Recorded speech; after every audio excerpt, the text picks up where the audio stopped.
خب دوستان، باز ما اومدیم خدمت شما با معرفی یه فیلم جذاب ایرانی.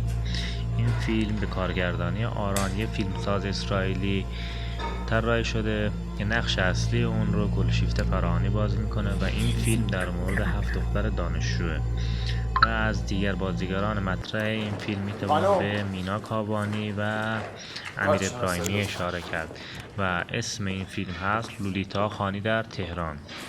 امیدوارم که ببینید، لذت ببرید و کانال ما را دنبال کنید. میدونین که این شکلی نمیتونیم وارد دانشگاه بشیم. من از زمانی که تدریس این دانشگاه رو شروع کردم همین شکلی وارد این دانشگاه شدم. الان باید موهاتون رو بپوشونین. من اختیار دارم جلوی هر خانومی که بدون حجاب وارد میشه رو بگیرم. من هر خانومی نیستم، یک خانم. من فردیت احمدم، استاد این دانشگاه هستم. دستور کتبی رئیس دانشگاه است. هیچ خانم بدون حجابی حق ورود به دانشگاه نداره. خانم با این سر و وضع بری میدونی من چه به درد سر میافتم؟ من تا اونجایی که میدونم هر کسی مسئول اعمال خودشه دیگه، نه؟ بنابراین با اجازهتون. شوخی. خانم وایستا. برو بابا.